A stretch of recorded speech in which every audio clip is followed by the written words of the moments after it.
Hello, I'm back. It's Colt from Spit and Text Upholstery. What's up? Okay, so I tore all the staples out of the seat, took the black bottom off. It's just a black felt cover. Some of them have different properties. Some of them feel sticky, like they're rubbery. But this one,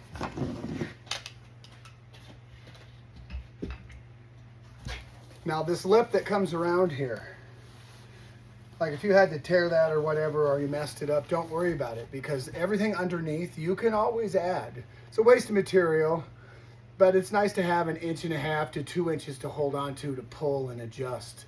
You'll see when you go to the final upholstery. So anyway, and you got all these staples in the outside. You can pull those out later. We just were, I didn't want to torture you with the video. So I did the entire perimeter. And then this last one, I waited to show you.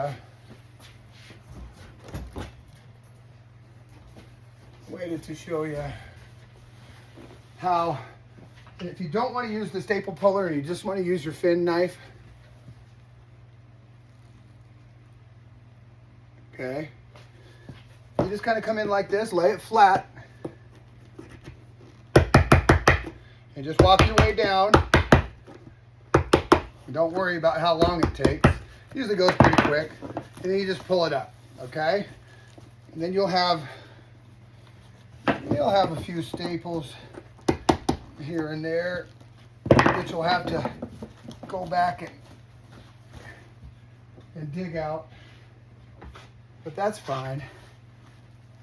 They did a few no-nos that I don't like doing, like he stapled this on the inside of the outside of the, you never want to staple into your finished upholstery, like in the field, the field like up here.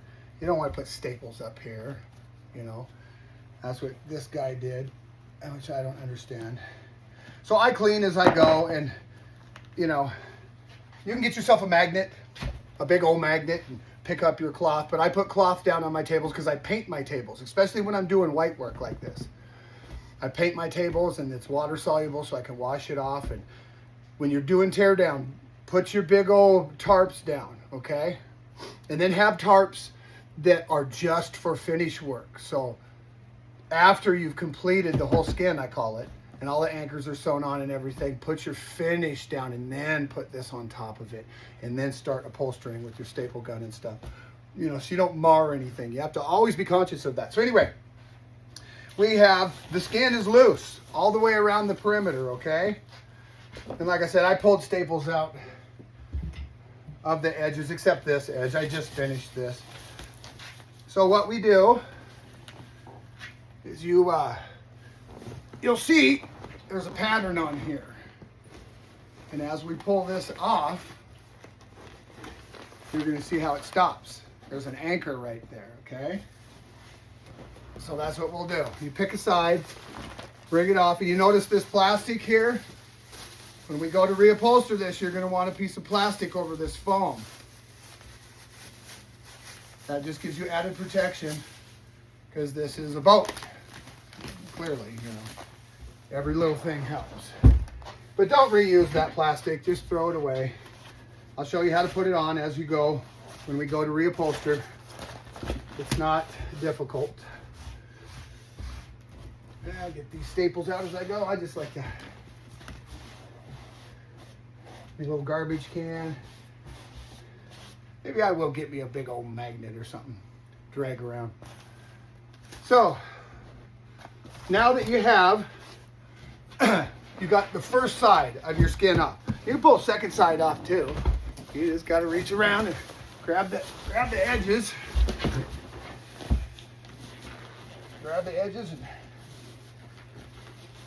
just pull it off. See that? Grabbing the edges and pulling it off. Be mindful of your foam. Pull it off gingerly, and then you'll see how it lays.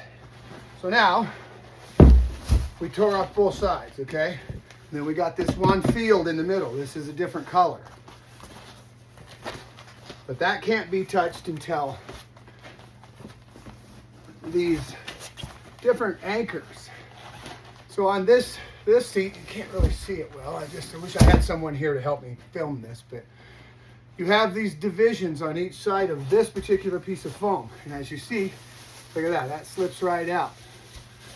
Okay, put that over there. Now you can see down in there. You see those anchors down in there? Okay, those anchors, it's a 3-inch piece of any kind of vinyl, doesn't matter. I like to keep it the same color just because I'm regimented like that. But you sew that onto your sew allowance where 2 good pieces meet. So it's like a wall, a little divider that snakes through the inside, and then you cut it like every 3 inches. So it'll splay out and help your top pieces anchor down and give you the definition of the rolling different heights of foam. It's crazy, huh? But once you depict it and you do it once, you'll understand it. Everything has to be anchored down, and then you know. Okay, so this is what it is. So we've taken all the staples out from underneath. Okay, we took it off the hardware, we took it off the black bottom, all the finish work, all of the binding.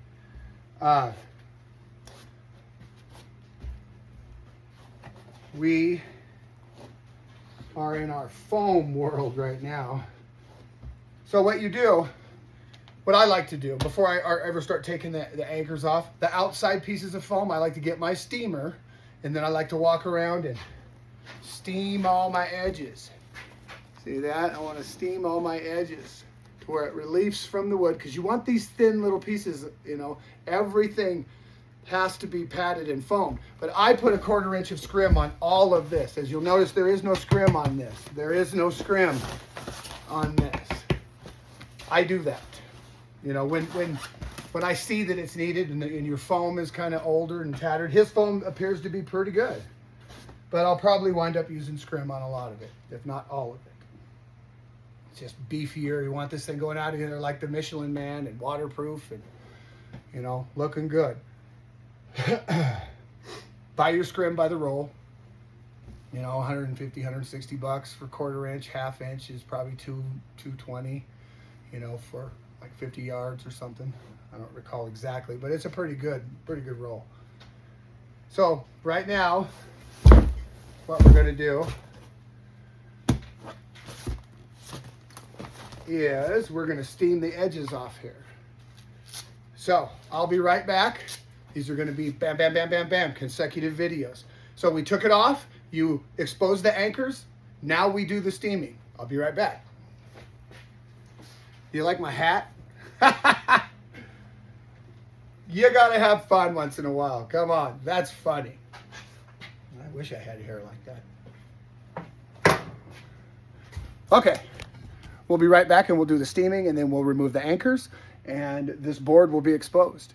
And then we will have this, and we will start to tear that apart and do our pattern tracing, and I'll explain all of this too. There's lots of top stitching on here, so this is gonna be a good one.